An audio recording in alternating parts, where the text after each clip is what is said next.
Éternel des armées, Seigneur notre Dieu qui règne sur l'univers, les cieux racontent ta gloire et l'étendue manifeste l'œuvre de tes mains.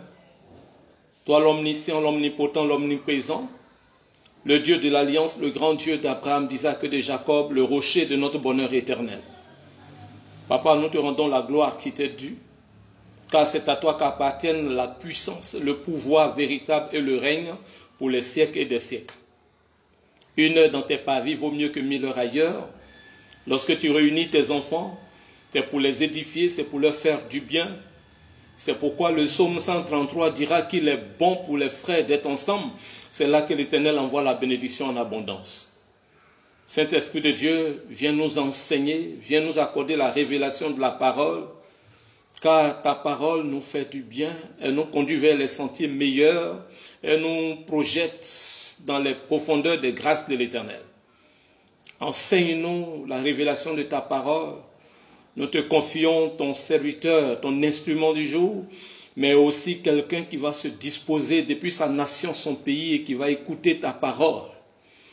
Visite cette personne, ouvre les portes de la bénédiction devant cette personne et propulse-la dans de grandes bénédictions, car tu es le Dieu qui bénit.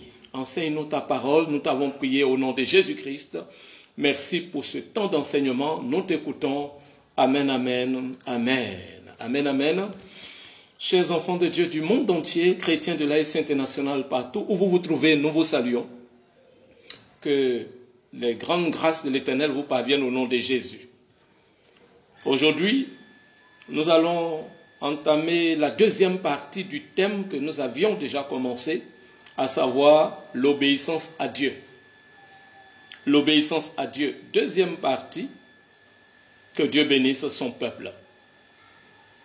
Dans la première partie, nous disions que le Seigneur Jésus-Christ était en train d'enseigner la foule. Lorsque quelqu'un a surgi pour se présenter à lui, pour lui dire « Maître, ta maman, tes frères et tes sœurs sont dehors. Ils te cherchent, ils cherchent à te parler. » Alors le Seigneur Jésus va reprendre la parole. Il va prendre la parole pour lui dire « Qui est ma mère, qui sont mes frères et mes sœurs ?» Et montrant de la main tous ceux qui étaient assis en train d'écouter la parole de Dieu, le Seigneur Jésus les présentera comme sa mère, ses frères et ses sœurs. Et il dira « Qui est ma mère, mes frères et mes sœurs ?» Ce sont ceux-là qui écoutent la parole de Dieu et qui la mettent en pratique. Amen.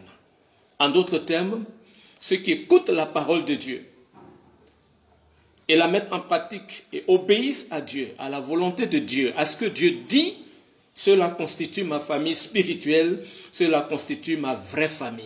Bien-aimés, le Seigneur, en disant cela, est en train d'indiquer l'importance de l'obéissance, l'importance d'écouter ce que Dieu dit et d'obéir à ce que le Seigneur dit. Amen, amen. Beaucoup de personnes écoutent dans nos assemblées chrétiennes, mais ne mettent pas en pratique.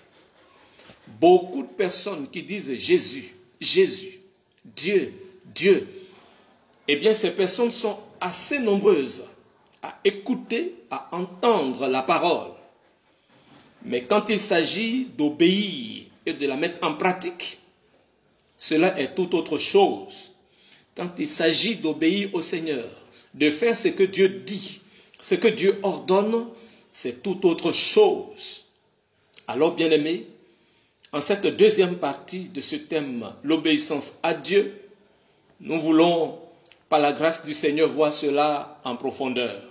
Que Dieu bénisse quelqu'un qui se dispose à entendre, à écouter la parole, vivement que par l'action du Saint-Esprit, vous ne soyez pas de ceux qui se contentent seulement d'écouter, mais surtout de ceux qui écoutent et qui mettent la parole de Dieu en pratique. Car c'est là ce que Dieu désire, c'est là ce que le Seigneur nous recommande. Amen, amen. Avant d'avancer, cher ami, permets-moi de te poser la question de savoir dans quel groupe le Seigneur te voit-il? Dans quel groupe Dieu te classe-t-il? Lorsqu'il te regarde depuis son siège là-haut, lorsqu'il te regarde depuis son trône, depuis les cieux, où est-ce que le Seigneur te trouve? Où est-ce que le Seigneur te remarque?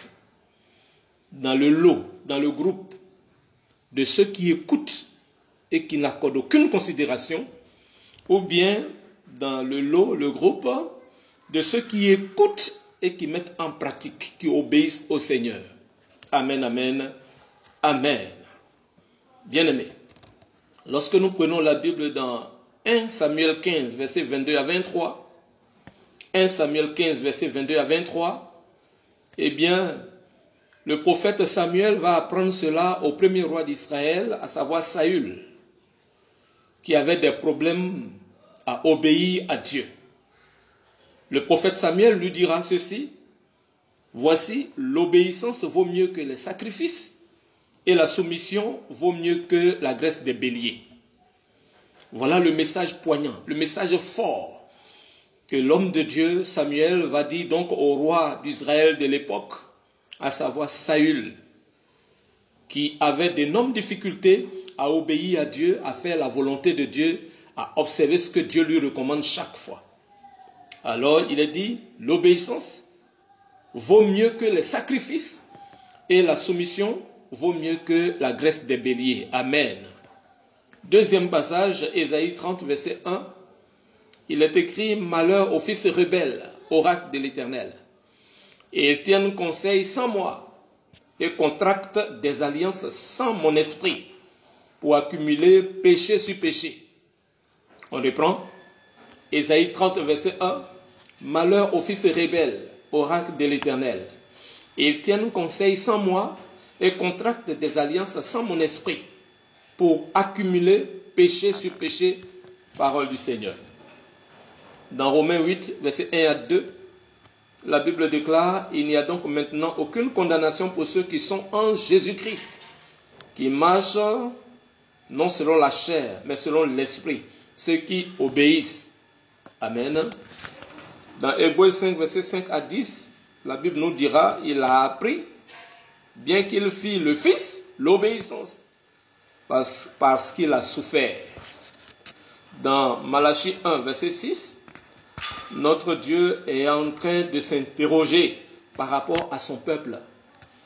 Et l'Éternel des armées dit ceci en Malachie 1, 6, un fils honore son père et un serviteur son maître. Si je suis père, où est l'honneur qui m'est dû?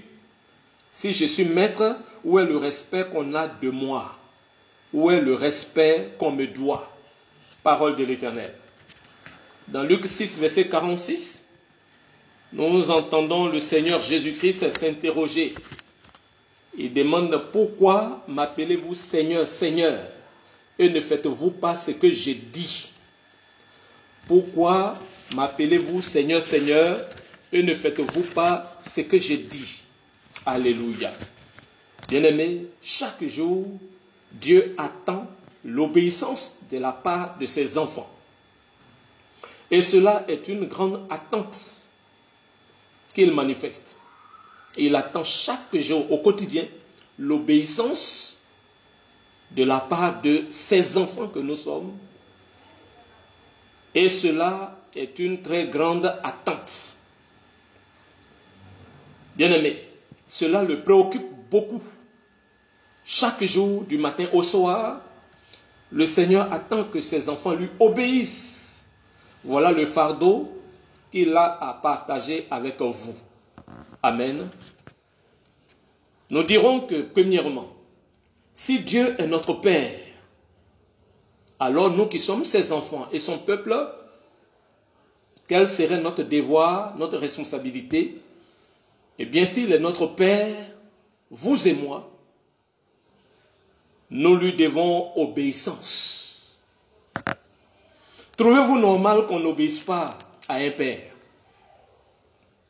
Dans Malachie 1, verset 6, nous comprenons pourquoi il pose la question: si je suis Père, où est l'honneur qui m'est dû? Ce qui me fait mal, bien-aimé, c'est que la plupart des enfants de Dieu ne sont pas connectés avec lui pour qu'il leur parle. C'est comme un portable qui n'a pas de connexion. Beaucoup de personnes d'ailleurs qui se